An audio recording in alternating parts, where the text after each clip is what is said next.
Hello, folks. Welcome back to World War II TV and my enforced absence where I was on vacation in the south of France. And it was great, but I'm back and we're talking about World War II. And today we are looking at the South Pacific Air War with Richard Dunn, specifically the New Guinea and Solomon Islands campaign, January 1942 to February 1944. There will be lots of on-screen links and Q codes in today's presentation, so you can use that or you can just use the links in the description below as always. But for some reason, my guest video doesn't work. We don't know why, but the audio works and that's the main thing. So I'll bring him in now. Good afternoon, Rick. How are you today? Just fine, thank you. We were saying that we were pretending you're on some secret government mission that you can't reveal your identity, but it's just the case that for some reason your video doesn't work. But we'll bring the slides up. So folks, fire away with questions, but I can tell you there'll be lots of information coming your way. So kind of wait and see if the question comes up and is answered naturally, because I think a lot of them will be. But I'm going to hand over to my guest to take us through this. So over to you, Richard. Thank you. We're going to be talking a lot about this book today. It's available at Amazon, Barnes & Noble, Schiffer, the publisher, and so forth. It's 4.5 pounds of book, almost 600 pages, and a lot of information.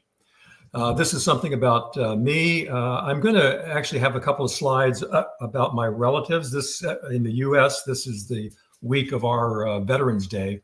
Yep. And so I thought it appropriate to talk about some people who I was connected with in the Second World War. College, University of New Hampshire, law school at University of Maryland, advanced degree in law from George Washington University, active duty as a U.S. Air Force judge advocate for about 10 years, and then also served in the reserves and Air National Guard. I was an attorney at the National Aeronautics and Space Administration and became the first general counsel of the Defense Advanced Research Projects Agency. And I now do some commenting on government contracts issues through my Strategic Institute for Innovation and Government Contracting. I was brought to this subject both because of my interest in intelligence, because of my desire to tell stories of all sides of history, and an interest in technology, especially aerospace technology. So some of my relatives, first of all, my dad was an Air Force, Army Air Force glider pilot. He was one of the early ones, trained some of the glider pilots that went into Sicily and Burma in 1943 and 1944, and he was personally involved in 4 of the aerial invasions in Northwest Europe. Interestingly, one of his passengers, one of his the troops on his glider in the invasion of Holland going into Eindhoven was Colonel Joseph Harper.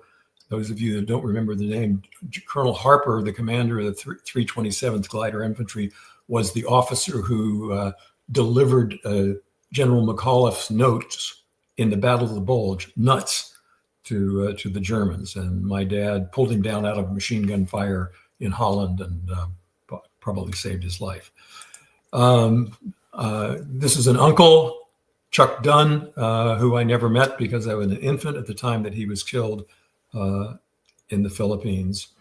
This is another uncle on my mother's side, Uncle Ermy. And as it shows, he was a navigator on the Euler Chemung.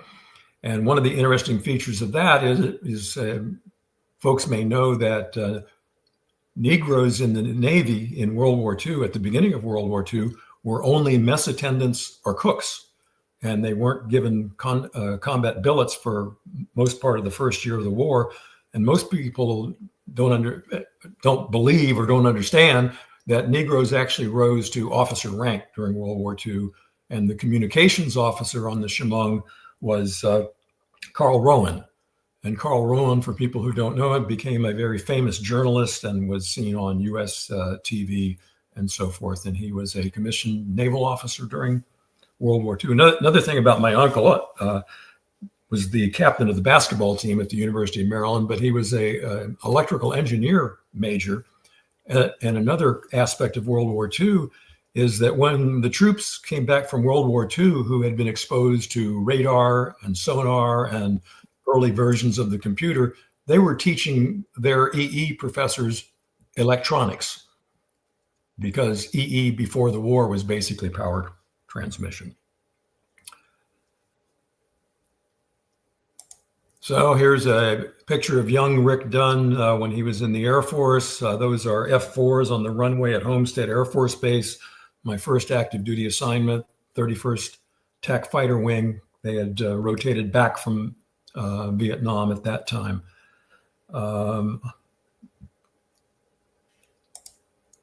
And here's a somewhat older Rick Dunn in the cockpit of a T-34. In addition to South Pacific Air War, I've also published Exploding Fuel Tanks, which is a book about aircraft protection. I have lots of articles on various websites. Most of them are sort of in popular form. But I've also done some pretty deep research on some articles, and the ones that are available on rldunn.com and other websites. And some of these are basically of academic quality. Lead story in air power history, and in the second volume of the Journal of Australian Naval History is one of my articles. And you came highly recommended by various members of the World War II TV alumni. So, and I had a enjoyable couple of hours on your website a couple of weeks ago, and yeah, fantastic articles. Thank you, appreciate it. So, Exploding Fuel Tanks is my my earlier book, and this is a subject that's often alluded to in books about World War II with very little perspective or analysis. And so I decided to write a book about it and actually get to the bottom of things and what was happening when, by whom, and which of the combatants. And that's what the story of that book is about. South Pacific Air War, again, is my attempt to tell a full, vibrant story, not just from one side, not just from a one squadron or one country's point of view, but to integrate the tale from both sides, or from all the allies and the adversaries, to go back to source documents whenever possible, primary source documents, and actually get to the story. And in the case of this book, South Pacific Air War, it tells the story of an integrated campaigns, both in the Solomons and in New Guinea, where although they were separate, they influenced each other. And to tell the story completely separately misses many of the themes that are important. So that's what I've tried to do in this book, in South Pacific Air War, to have a balance of perspectives, to talk about both of these campaigns. The book talks about its being the role of air power in these campaigns. That can't be told without talking about land combat and action at sea as well. And when you talk about the role of air power, important things were done through air power, but air power can't do everything. And so the book also talks about instances where air power was unable to influence certain aspects of the campaign. And again, the sources come from both the Allied side and the Japanese side. Just a quick question for you, Rick. I mean, you just said there about looking at this campaign and the other areas you've studied from all sides. I think a lot of people are being very negative at the moment about the fact that the veterans are dying out, so therefore the study of World War II is going to be damaged by that. I think the opposite is true. I think we've never been in a better position in terms of access to archives, digitalization, connecting with people across the world via the internet. I feel the best books and the best study is being done now, not 40 years ago when the veterans are around. We had great oral histories then, but I believe that the best work is being done now. Would you agree?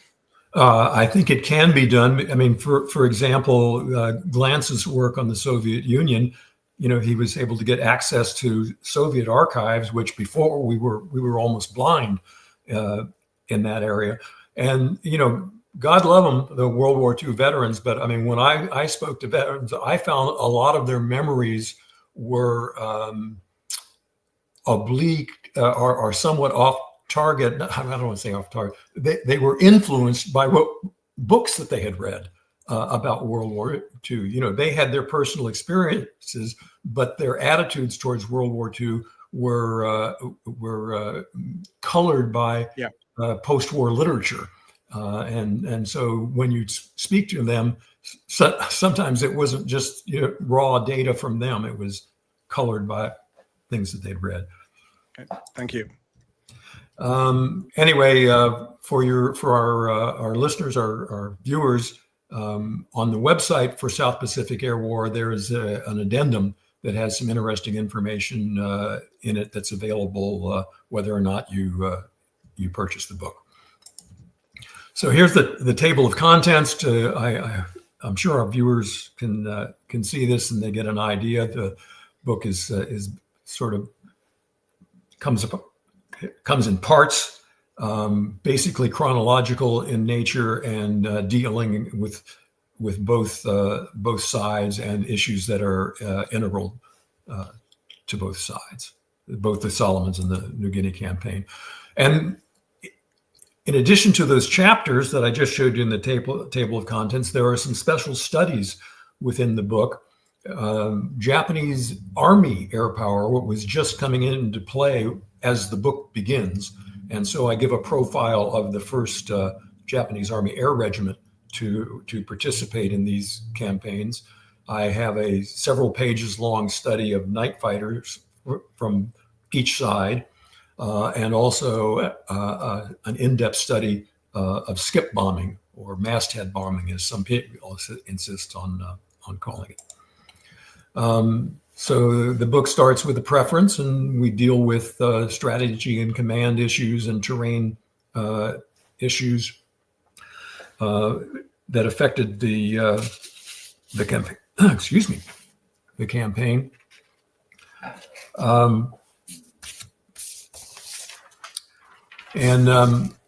of the interesting features about this campaign is, I mean, we think of it as separated, the Solomons campaign and the New Guinea campaign. But if you look at this map, you will actually see that the Solomon Islands are divided between the South Pacific Theater and the Southwest Pacific Theater. So they were not even under a single unified command. And you really can't tell the story without integrating the issue of who was in charge at various points of the campaign. So here's this graphic again. I really like this the work that someone did on this. It shows the terrain, the mountainous spine of New Guinea, with deep valleys in between, the juxtaposition of the landmass of New Guinea, the world's second largest island after Greenland, and the Solomons stringing off down to the southwest from there, and then the New Britain, New Ireland connection, and the Solomon Sea beyond that. So this picture is supposed to illustrate the fact that in the Southwest Pacific area, the senior commander was Douglas MacArthur, second from the left there, but it was an Allied effort. And General Blamey, who was the commander of land forces under General MacArthur, is in the center of the picture. Next to him on the right is General Kenny, who was both the air commander of the theater as well as the American component of the Allied Air Command Southwest Pacific, the 5th Air Force. And to the far right is General Walker, who was his bomber commander. So the circumstances in the Solomons were a little different than the circumstances in the Southwest Pacific, although there were allies involved in the Solomons as well, particularly New Zealanders. Here is the top commander of the Pacific overall was Chester Nimitz on the left of this photograph, and there's Bill Bull Halsey on the right, who was the commander of the South Pacific area. That's the specific area that the Solomons were in. And as he moved up the Solomons chain, he remained under the command of Admiral Nimitz the commander of the Pacific Fleet and the Pacific Ocean areas, but he came under the strategic direction of General MacArthur, who was the commander of the Southwest Pacific area. On the left here is General Yamamoto, and he was the commander of the combined fleet, which, just like Admiral Nimitz, provided resources to Admiral Halsey in the case of naval assets. Admiral Yamamoto commanded most of the fleets of the Japanese Navy. His southeast fleet commander under him was Admiral Kusaka, but during the course of this book, the first half of this book, Admiral Yamamoto was very engaged in the southeast, there's Japanese southeast area, and there's General Yamamoto, Imamura on the right, who was the field army commander in the Japanese southeast. And that's a good time to ask you a question we had from one of the viewers about whether or not and how the Japanese army flyers communicated or commanders communicated with the Navy flyers. One of the last shows I did before I went on the break, we were talking about the fact there was this rivalry, and someone said, well, it isn't really a rivalry. A rivalry implies they actually communicate with each other and have some sort of semi-friendly relationship. I mean, I'm assuming that you, along with all the other historians, the Japanese Navy and the Japanese Army just really have a communication issue completely. Well, there was no unity of command from the very top to down through the lower echelons. When they have Army-Navy agreements, they call for cooperation. And they say the Navy's in the lead on this and this and this, and the Army's in the lead on this and this and this. And those agreements typically are made in Tokyo. And when you get down to the command level in the theater, it really depends on personalities. I mean, there's no hard and fast command relations. I'm gonna talk about that a little bit more when we get to the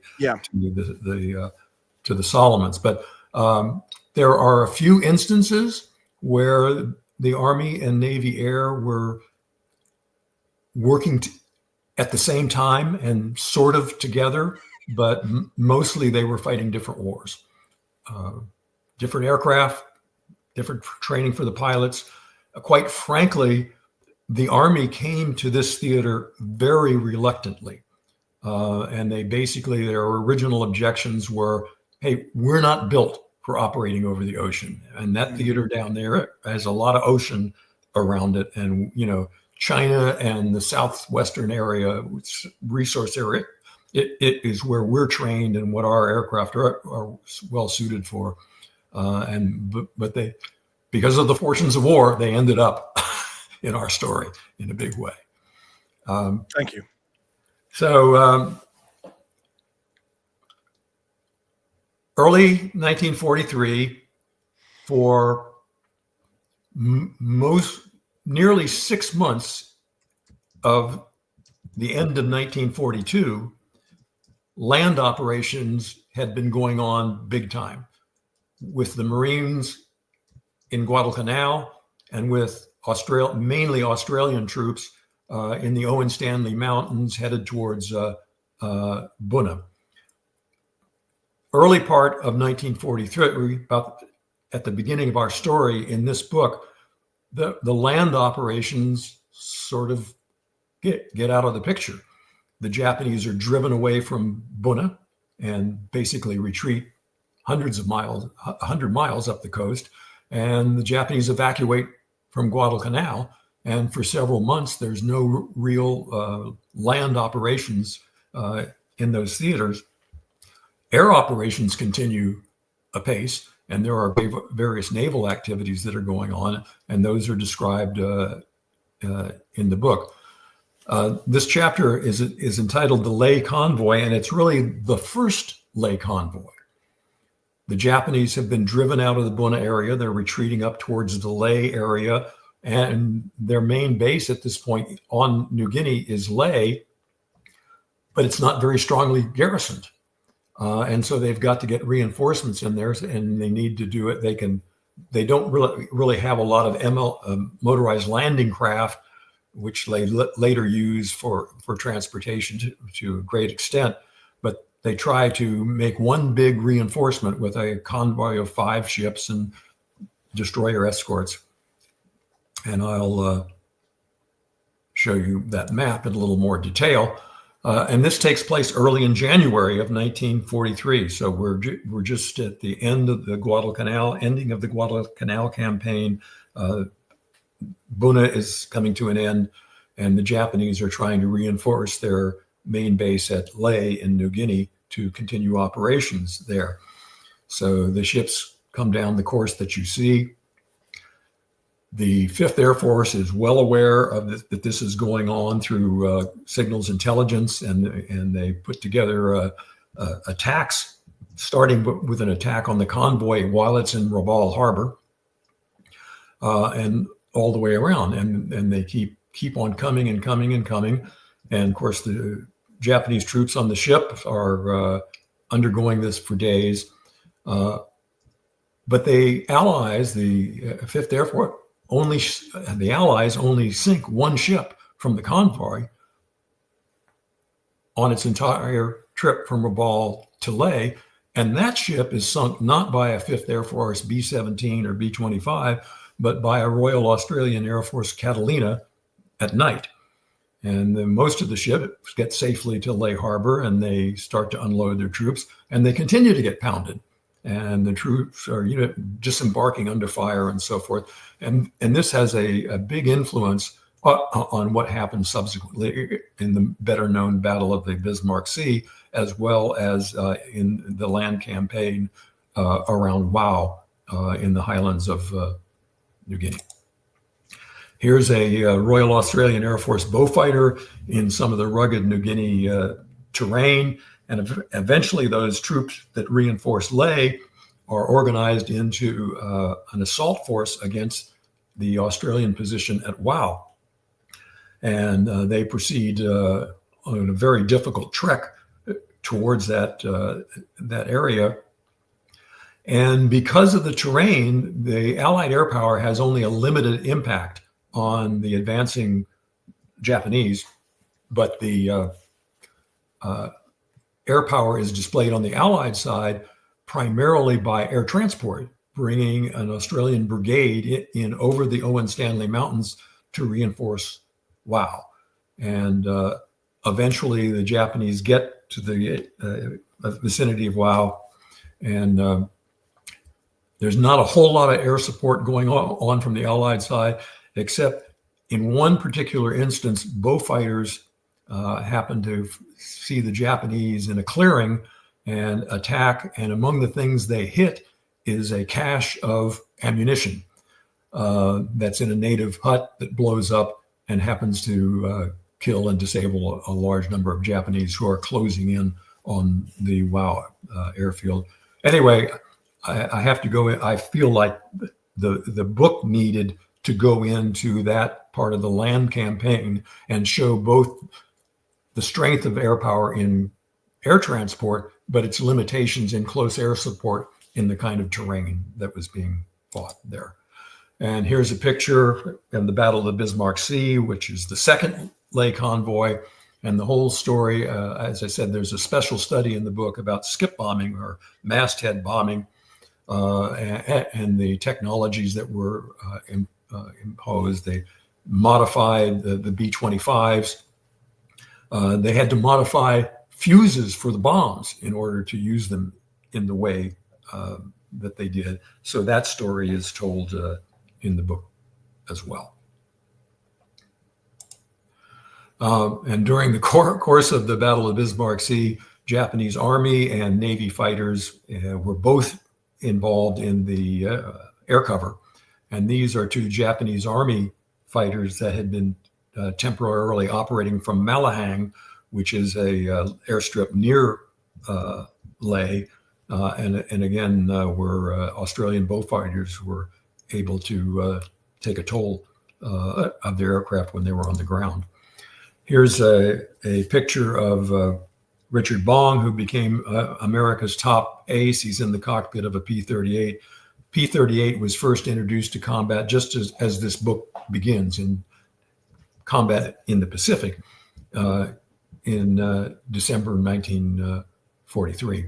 And it has probably an over-enhanced reputation, but it did add a great deal due to its high-altitude performance, which was one of the deficiencies that American fighters had at that point in time. And this rounded off the characteristics that the Americans were able to bring to bear in the air combat arena. So next section is basically the period after the active ground operations have ended and before the Americans start on their offensive operations in the middle of the year.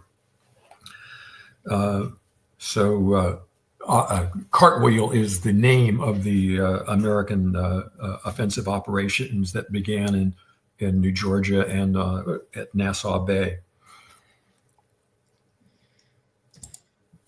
So here's one of the key attacks in this period. What was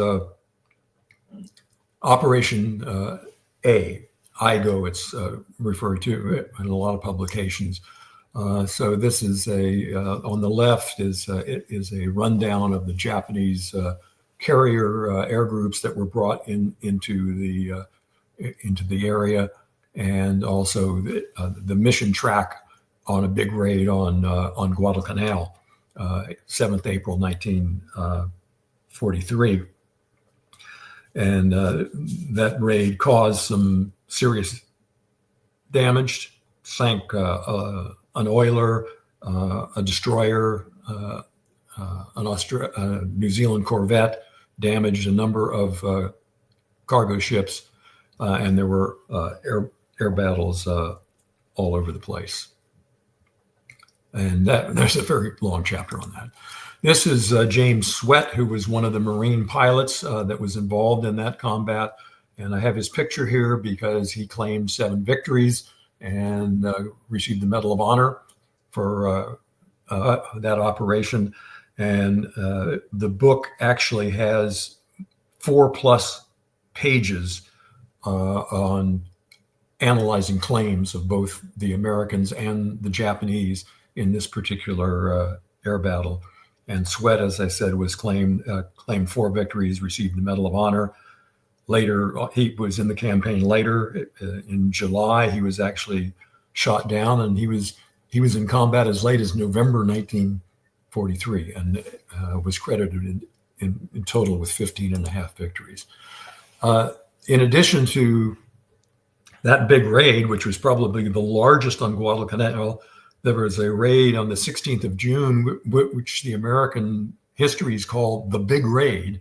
It was actually not as big as the 7th of April raid, but here's LST 340 and its deck cargo that were damaged during that raid.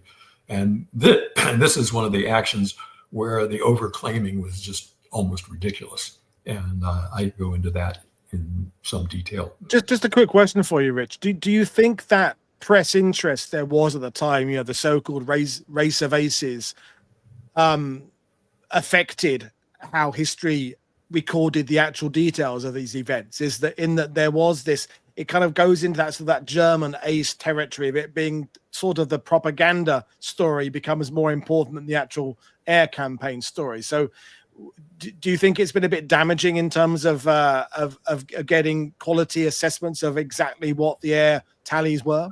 Well, I think not only that, but the focus. That's why I try to tell this sort of integrated story of all the factors that are involved. When you focus too narrowly on something, you tend to miss some of the important points that are collateral to that and that impact it. So yes, I think there's quite a distortion on that. And actually, I'm have been involved episodically in doing some detailed analysis of some of the race of aces claims and what actually went on in that. Because it's weird, because it's really the only time I can really think of where the Allies kind of go down that path of sort of celebrating individual. I mean, one of the things I would like to think is the hallmark of this channel is looking at the combined contributions of everybody. When we look at a campaign, we look at air, ground, and sea. We look at logistics. We look at the moving of tanks. We look at all this, and the Allies. That's sort of mostly how they covered the war. It was a team effort, but this campaign seemed to, they kind of, as I said, they kind of went the German way for a bit, which I know it was all to do with what's his name, the First World War guy, and his involvement with the guy. His name escapes me. Yeah, but it kind of goes against the run of play in some ways, that campaign. Yep. The Operation A. By the way, I'm going to be getting back into that subject. Good. Operation A was also had its New Guinea counterpart. In addition to the one big raid on Guadalcanal, there were actually 3 raids in New Guinea, and I'll talk about one of them. But it's an interesting question that you might ask. Well, there's Admiral Yamamoto, who's the driving force behind Operation A. He is attacking shipping at Guadalcanal. And then he comes to New Guinea and he is attacking 3 different targets. And this is in April, and the March Japanese Army Navy agreement basically gave the Army the lead in New Guinea and the Navy the lead in Solomons. Why in the world would he pay more attention to this? And I mean, I have this theory that one, the fact that the Army was being given charge, or being given the lead role in New Guinea, and they did not have the air power that was commensurate with doing that, may have been one factor in Yamamoto's thinking. And the other was that if you push your way if the Allies push their way all the way up the Solomons chain, where does that get them? On the other hand, if you push your troops all the way up the north coast of New Guinea, where does that get you? And that gets you into a much more strategic location than being dead-ended at Rabaul. And, I don't know that Yamamoto had that much, was thinking that far ahead strategically, but I mean, that may be a possible answer why he spent this much effort in New Guinea, right at the point where the Army was being given the lead there. Here's some aircraft protection with revetments at Port Moresby. Port Moresby on the April 12th was one of the targets of that. There were several airfields in the Port Moresby area, and aircraft were well dispersed and protected. But the Japanese sent a very large force, over 100 fighters escorting over 40 bombers, and they caused some damage at the Port Moresby area, including burning a very large fuel dump. Australian troops, however, on their own, rolled fuel barrels out of the way and limited the damage in this that's shown in this particular photograph.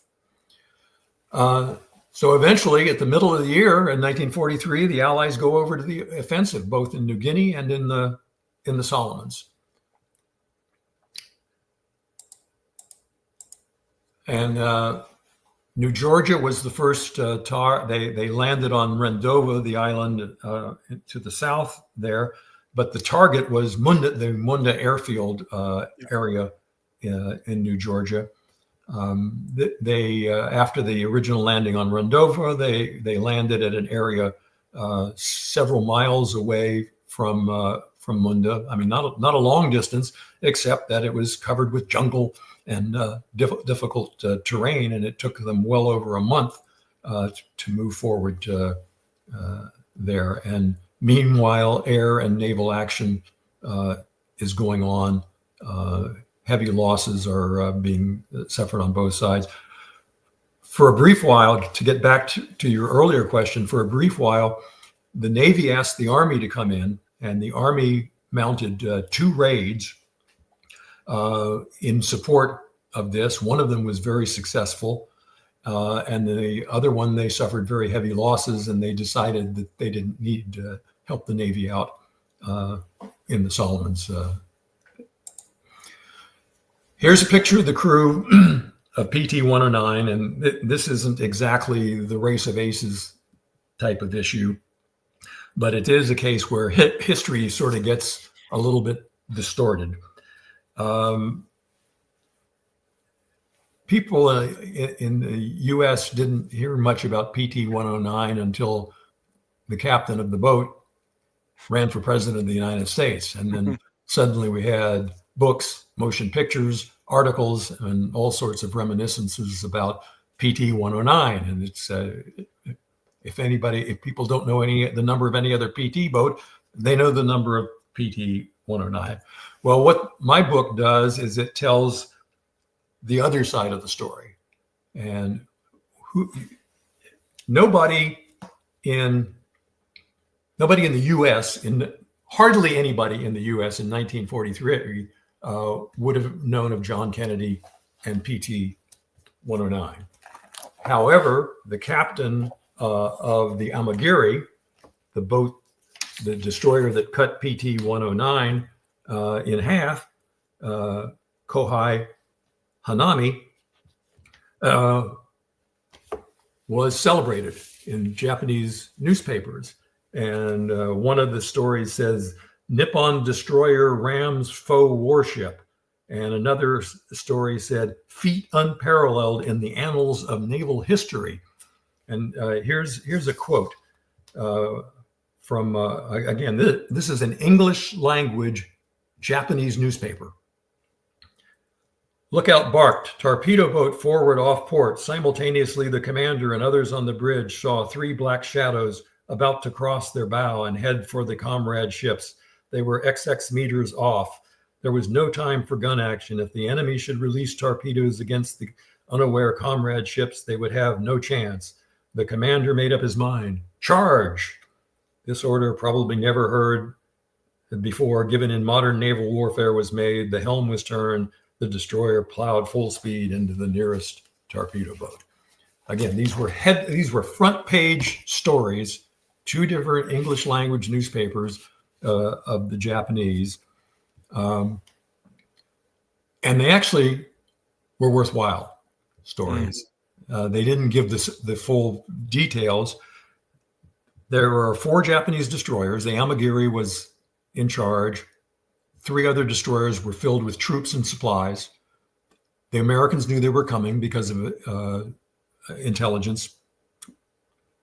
And 15 PT boats were sortied along the route that the destroyers were going to follow. During the course of that, by the way, the 4 Japanese destroyers got to Kolombangara, offloaded their troops, headed back. They had run past the gauntlet of 15 PT boats. More than 30 torpedoes were fired. And future President Kennedy's boat was the lead boat of an element of 3. That was the first one to the north that the Japanese passed inbound, and was the last chance for the Americans to do any damage when the 4 destroyers were outbound. And the result was that PT-109 got cut in half. So that's the actual story of what happened. It was a very uncoordinated action on the part of the Americans. It was the last chance of PT boats to sink a destroyer during the later Solomon Island campaign. And it just puts sort of a different coloration on a story that we know one side of. And by the way, there were some Japanese float planes active that evening. They didn't actually participate in this particular action, But another thing that we point out in the book is that the Americans did a study, and they credited Japanese float planes with reducing the efficiency of PT boat operations by 50%. PT boats were very fast, but whenever there were Japanese float planes in the area, they were either idling or stopped completely because when they went fast, their wakes were very visible, and the float planes could come down and knew where they were and could attack them easily. Pictured here is a lineup of Japanese pilots receiving a briefing at Kahili, and the flight line at Kahili. And once the Americans took the Munda airfield, they put it into use. They also had an airfield at Sigi on New Georgia, and they mounted a major air campaign against Kahili on the southern tip of Bougainville that went on for several months.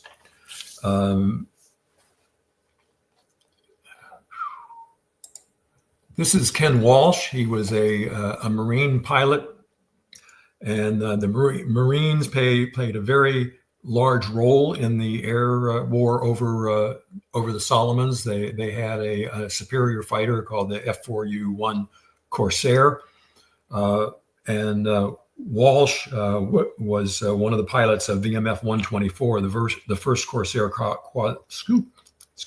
squadron that got there. But he was also involved in the campaign against Kahili, and on the 30th of August, he took off with his squadron to escort B-24s against Kahili, and his engine malfunctioned. He landed at Munda, and there was a standby Corsair based at Munda, and he got out of his defective fighter and hopped in that and continued with his mission. First of all, as someone who was a government bureaucrat and in the Air Force for many years, the lack of bureaucracy and not even signing any paperwork, get out of one fighter, get into another fighter, take off, and complete the mission is absolutely amazing to me. But along the way, he shot down 3 Japanese aircraft during that mission, and eventually his score was 21, and he was a Medal of Honor recipient.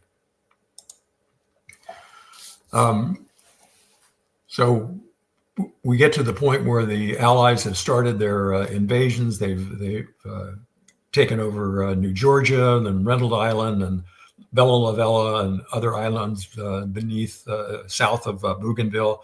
They've landed at Ley in New Guinea and have moved far up the coast. Australian 9th Division was the landing force at Ley, but there were other interesting details of that invasion. This is General Kenny standing by himself, again, Allied air commander in the Southwest Pacific and commander of the U.S. 5th Air Force. And he became aware that the Japanese were building up their air force in New Guinea.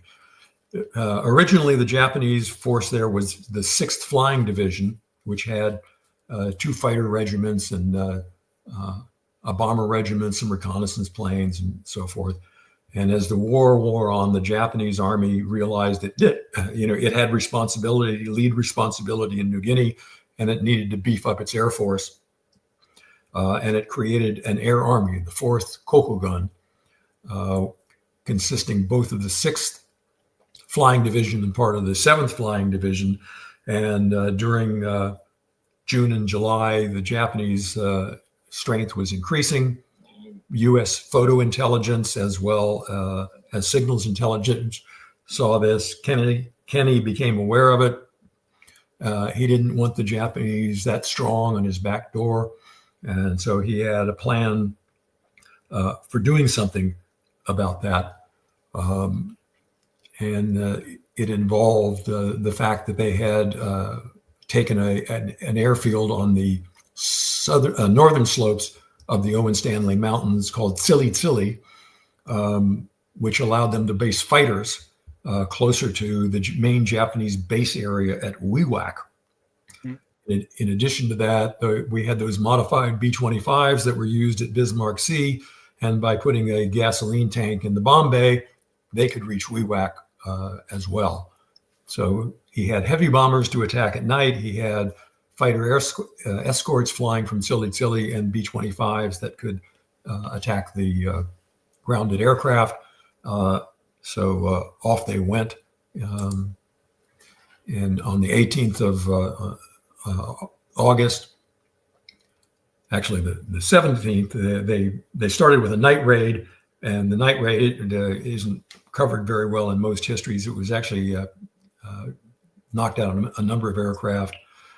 The Japanese had 2 radar sets at Wewak that had been landed in April, and they still weren't in operating condition in August. And they were taken pretty much by surprise. And there were 4 days of intense attacks at the end of August, with about 90 plus aircraft destroyed and many others damaged. You will, in standard histories, you'll hear much higher numbers, but those are the numbers that the Japanese admit. And they just pounded the newly enhanced air strength, and the Japanese were playing catch up from then on. We just had a question about the Japanese and the introduction of the Tony. Anthony said, did the Japanese introduce the Tony during this time to counter the P-38? Because there's lots of chat in the sidebar about the period you're writing about is when the US particularly are introducing new models of aircraft. You just mentioned yourself, new tech, new this, new that. But it's not like the Japanese aren't also bringing some new stuff at this point. I mean, by 44, 45, the Japanese are doing less. But 43, is this the time the Japanese are bringing in the Ki-61? I like to use the service designation for the Japanese aircraft, the designation that their pilots knew and used. The Type 3 fighter was first brought to the southeast area in late April 1943. They suffered a tragedy right off the bat. The aircraft were delivered to truck by carrier and flew down to Rabaul, and they flew down in two flights. One flight of 14 aircraft was completely successful, and another flight, all but one of the aircraft were lost. And apparently that was a mechanical issue that the people at truck didn't know how to maintain them. In any event, it was a non-combat loss. But the first regiment of Type 3 fighters, the 68th Flying Regiment, got to Rabaul, and it was already under strength. They didn't fly their first mission for May the 7th till middle of May. Eventually, they were transferred from Rabaul to the Wewak area and didn't get into combat until July. And they did. There were 3 Type 3 fighters at Rabaul at the time of the New Georgia invasion, and they actually flew down there on one mission, and 2 were lost operationally. And I mention that because American pilots in the Solomons started seeing Tonys, quotation marks around the Tonys. Right. There weren't any, but because intelligence told them that the Japanese were operating that aircraft, somehow the pilots started seeing them. Oh, yeah, that old chestnut. That happened in the army, ground, air, a new thing gets reported and everyone starts seeing them. Yeah. So this is a picture of one of the airfields around Wewak Borum. This is in October, and the attacks are still going on. By October, however, the General Kenny has started an air campaign against Rabaul, and he's flying. They captured Kirawina Island in the middle of the Solomon Sea during the early phases of their offensive operations, and it's now an advanced base for P-38s, so he can escort his bombers to Rabaul. They carry out operations there in middle October to early November, knocking out Rabaul, neutralizing Rabaul, allegedly, as part of the support for the Bougainville campaign. And again, remember, Bougainville is in MacArthur's SWPA. So Kenny, his air commander, is running missions against Rabaul to support the invasion of Bougainville. But Kenny now has P-47s and P-40Ns, long-range fighters, and he can carry out attacks on Wewak without the P-38s at this stage of the game. And that's what this picture is showing. And the next picture is kind of interesting. You see that fighter sort of in the middle of the picture there, and one over at the far left. Well, two-bladed prop. That's actually a Type 1 fighter, Model 1. The fighter that the Japanese, the first fighter with retractable landing gear that the Japanese started the war with. It was not even fully, they were not even fully equipped with that. They still were flying Type 97 fixed landing gear fighters at the beginning of the war. But this is October 1943. The units that brought these fighters to the Southeast area have been beaten up and are back in Japan.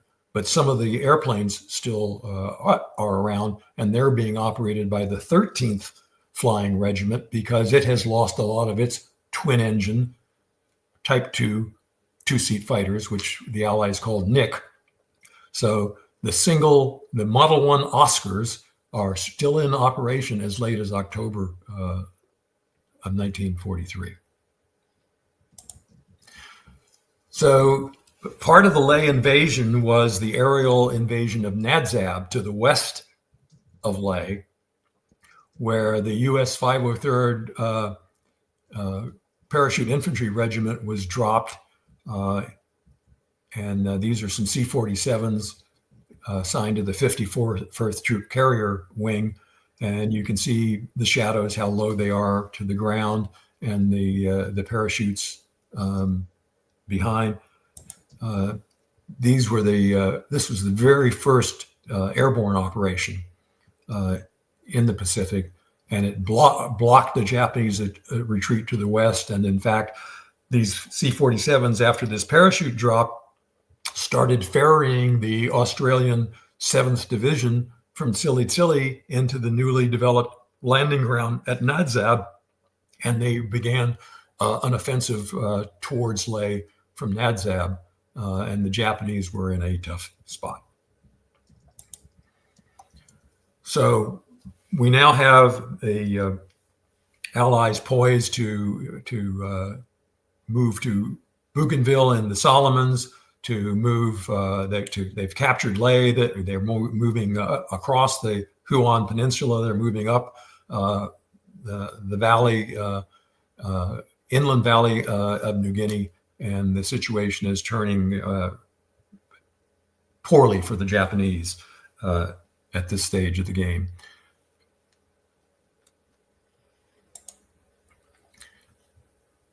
Key development was the clearing of the straits, Vitiaz and Dampier Straits. On the left is the northern coast of New Guinea, the Huon Peninsula.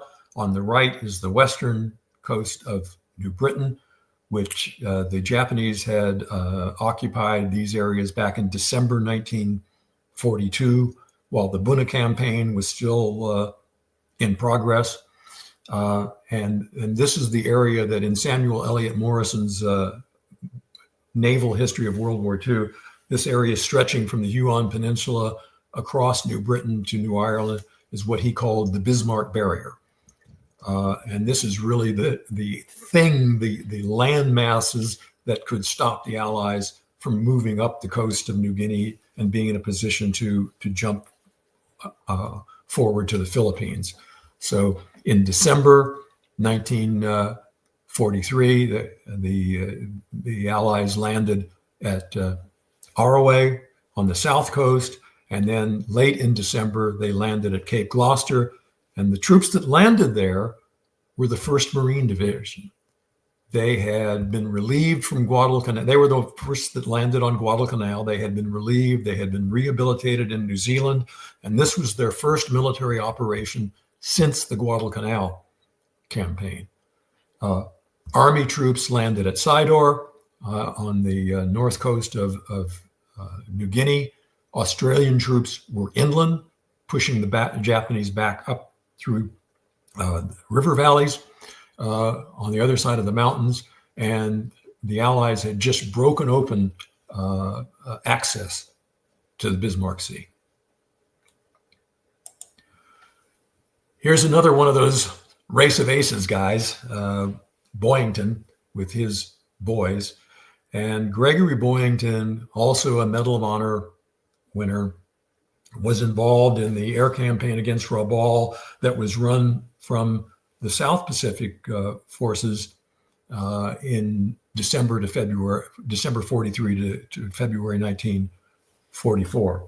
And it was during the course of that campaign that Boyington was shot down and captured by the Japanese.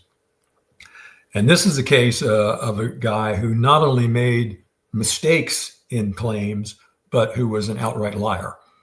And his Medal of Honor citation contains some of the lies that he perpetrated on the U.S. Marine Corps and the American public in general. So that story is told in the book as well. But eventually, while Kenny purported to knock out or neutralize Rabaul during his October to November campaign, this air campaign from December 43 to February 44 actually did knock out the Airpower at Rabaul, and they basically neutralized it as an air base. And without an air base and an air defense, it was neutralized as a port. So Rabaul was effectively neutered at that stage of the war. And at the same time, we've opened up the straits, and the Allies now have an opportunity. They've been fighting up the Solomons for 300 miles for a year.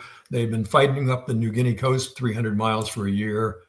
And now, in one day, they move through the Vidiaz Straits to Los Negros near Manus Island, the Admiralty Islands, and land troops 300 miles forward of where they were the same morning.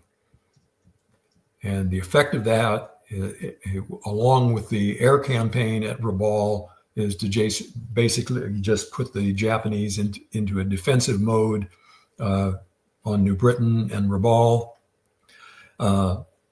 The way is open for additional landings up the coast.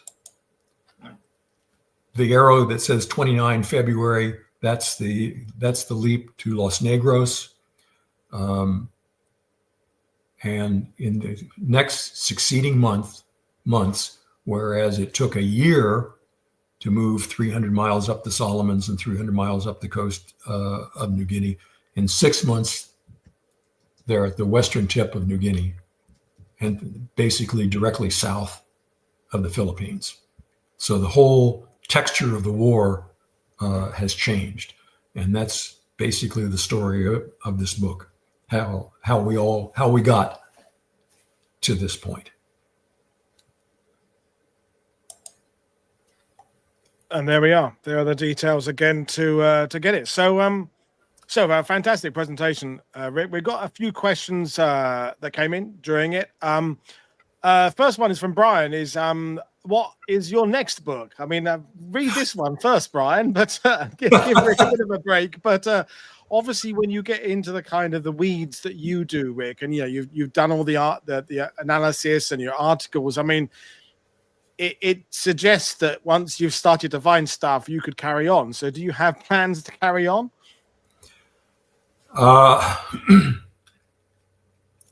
I have books and articles in draft sitting in my boxes in the garage.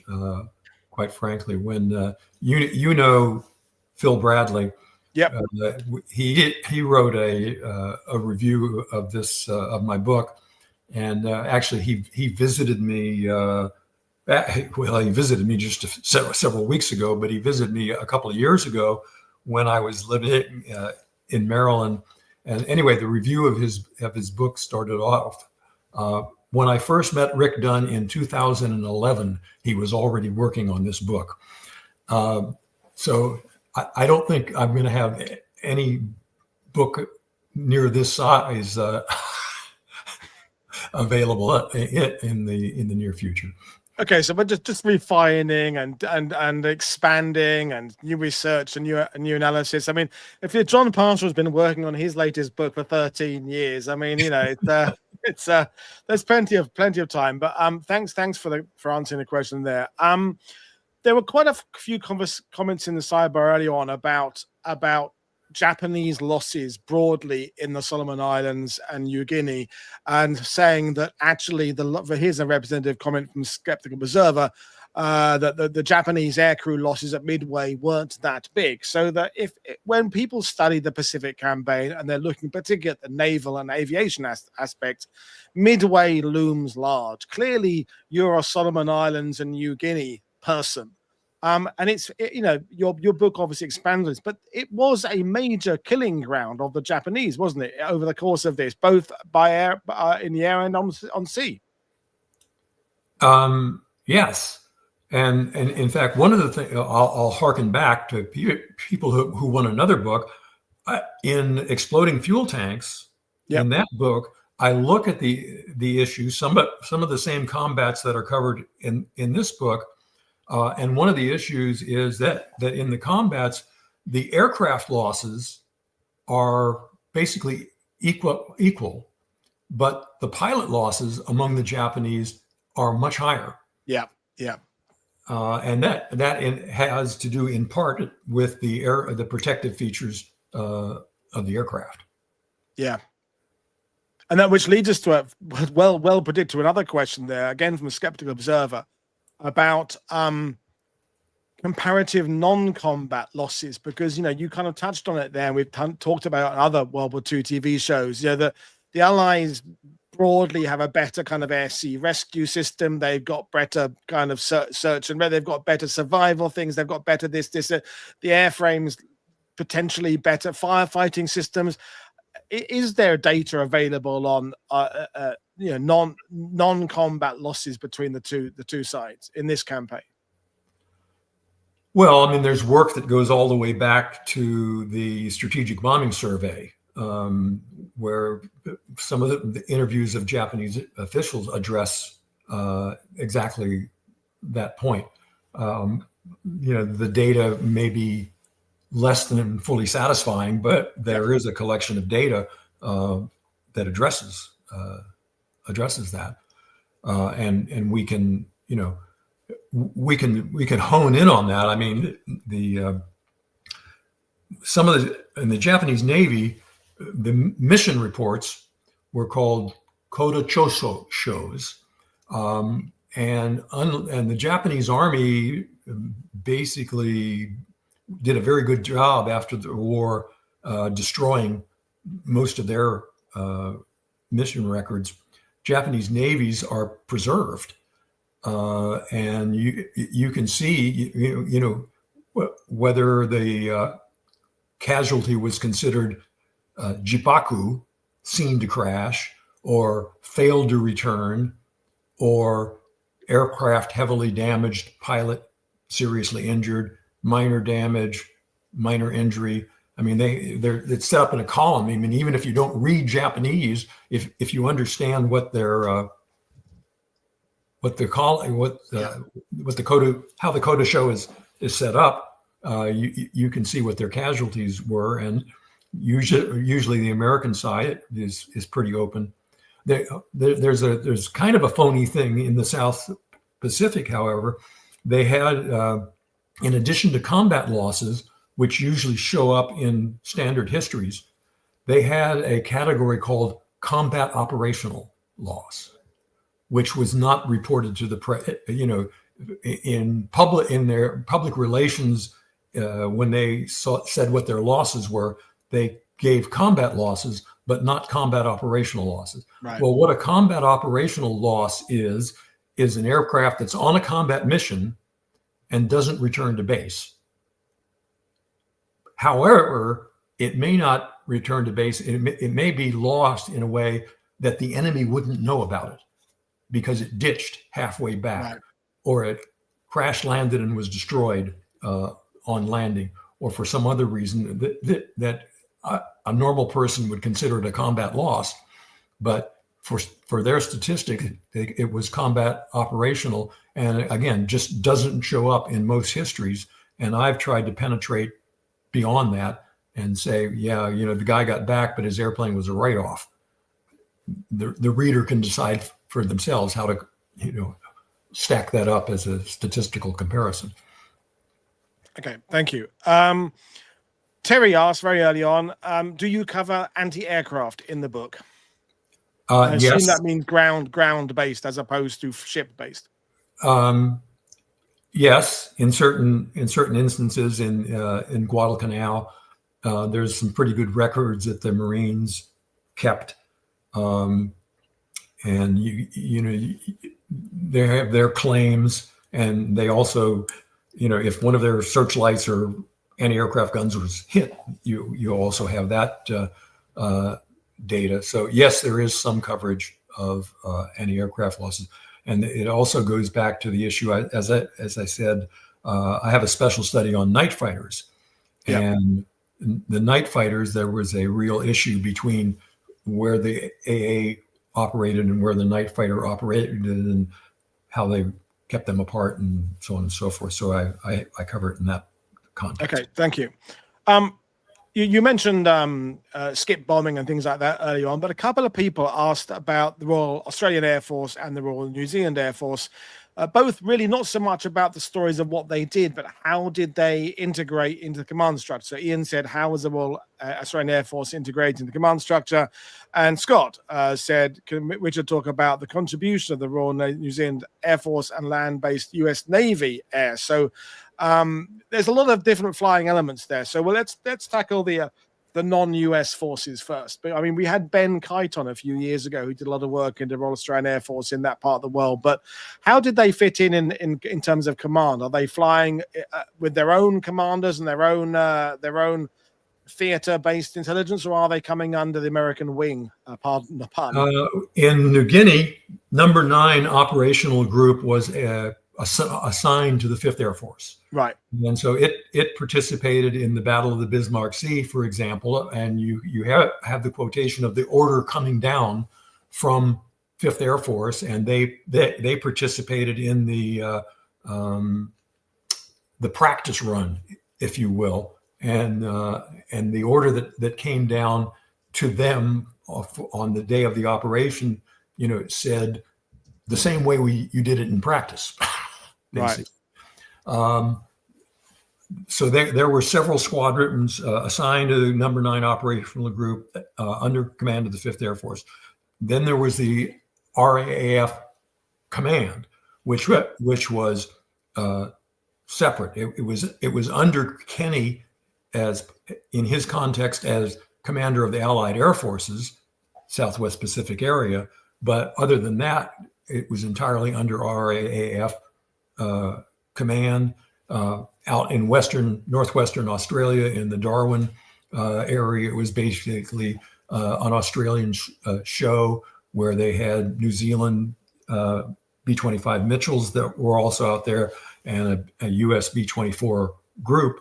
But most of the air combat was going on between Australian squadron. In 43, they were actually equipped with Spitfires, which was almost a separate war from what was going on here, and which is not covered in the book.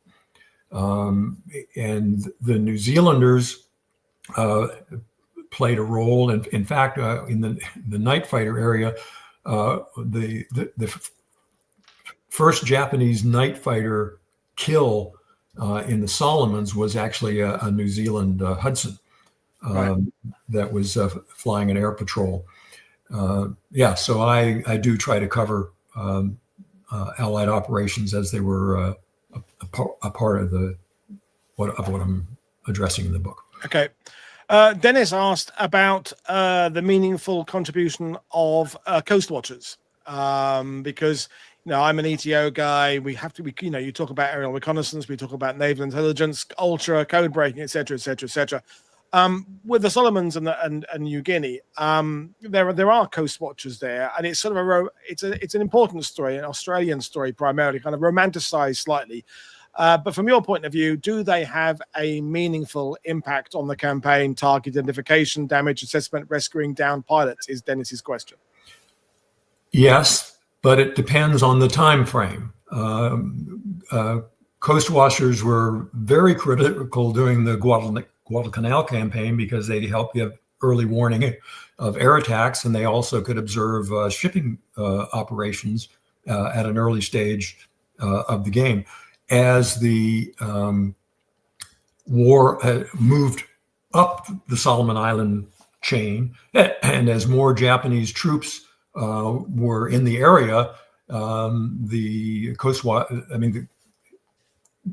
before the landings in New Georgia, Coast Watcher operations were critical in intelligence gathering, and where are we going to land and what the lay of the land is, and they were hosts to reconnaissance parties that came up in that area. Once the fighting was moved into the Central Solomons, their role was made much more difficult and basically marginalized. The Coast Watchers on Bougainville were not helped by the natives, and the natives were pro-Japanese in southern Bougainville. So it depends when and where you're talking about, but certainly at certain points in the campaign, they made critical contributions. Okay, thank you. I think this will be the final one. It's a really good question. We talk so often on this channel about, just recently with Dave Holland about his fantastic longest fight book about the ground campaign in Guadalcanal and the lessons learned. And we talk all the time about the Allies getting better at amphibious warfare, the Allies improving their strategic bombing, etc. But Brian is asking, how did Japanese high command handle these defeats? Did they try to implement any system? I'll try and get my words out. Any changes to their system as they go on there? Because we kind of sometimes think of the Japanese as being a very blunt instrument, just kind of carrying on with their kind of 41, 42 tactics. But do they come out of the Solomons campaign with any kind of proactive response to the defeats they've suffered? They remained behind the power curve on logistics support throughout. Yeah, they extemporized. They did things like they brought fishing boats with civilian crews down to New Guinea to aid in the supply. Instead of taking a really fulsome approach, probably they didn't have other resources is why they did this, but they seem always to have underestimated the challenge of logistics. Right. And their troops end up with not the resources that they need to succeed against the Allies. And that's a story that goes on and on and on. Well, it's the same as the Germans, isn't it? They're set up for a short, decisive war, and once it becomes a longer, more drawn-out war, the Axis advantage becomes less and less, and the Allied advantage gradually becomes dominant. So when you look at the map of the Japanese expansion at their peak in early 42, you think how on earth are they going to manage to keep all that supplied and functioning? They overstretched themselves considerably, I suppose, is the simple response. Absolutely. They overstretched themselves in their shipping to the extent that the military shipping was imposing a deficit on the shipping that they needed to maintain their national economy. Yeah. They were just at wit's end, basically, of that. And it may even, if you read the story of their attempt to protect their shipping, it's pitiful. Yeah. I mean, the resources for convoy escort and so on and so forth are just much less than was needed. Okay, thank you. Well, I said that was going to be the last question, but this one came in there, and sometimes we get accused of being never looking at anything sort of dark on the Allied side, and we only talk about Third Reich and Japanese negative aspects. So this question came in. Several recent historians have said Allied air crews targeted Japanese ship survivors at sea. Was this practice indeed command directed, or more a crew or commander decision? So this is the machine gunning or bombing of survivors, Japanese survivors at sea. What does your research suggest? The attack on survivors at sea in the Battle of Bismarck Sea was command directed. Right. And some of the you get some people, some crewmen saying, well, we did it reluctantly. On the other hand, there were people that relished strafing survivors. But to juxtapose that, that same March 1943, across the Solomon Sea at Balele Island, the Japanese murdered 400 British artillerymen because they had finished their construction work on the airfield and they were just taking up resources. And apparently they decided, well, we're just going to get rid of them. We don't need them. And there was a big lie about that after the war when they couldn't be accounted for, and the Japanese government said, "Oh well, they were all on a ship that an American submarine sank," and it was actually private people that did the investigation that went onto the island and discovered that these people had all been murdered on one particular day in early March 1943. And by the way, I cover that in the book as well. Excellent. Both of those issues. Well, thank you. Well, folks, you know what to do. If you don't buy the book, although I'd recommend buying the book, you can go to the website and find the resources there. But if you want to look at the air war from Richard's point of view, I thoroughly suggest going and getting the book. I'm back on Monday with 2 shows coming your way. The first is a World War I TV show, which I'm bringing out of hibernation to talk to our mutual friend Phil Bradley about his new First World War Australian book, Inferno, which I have sitting on my desk here. And then later in the day, Alan Allport, my friend Alan, is coming on to talk about the second part of his fantastic 2-volume set about the British in World War II, Advanced Britannia. So I'm looking forward to both those presentations. Thanks, everybody, for your fantastic comments in the sidebar. Thanks, Rick, for your fantastic presentation. I cannot wait to invite you back to a deeper dive into whichever aspect you would like to cover, because this has been a good taster, but I want more now. Thanks for having me. Very much appreciated.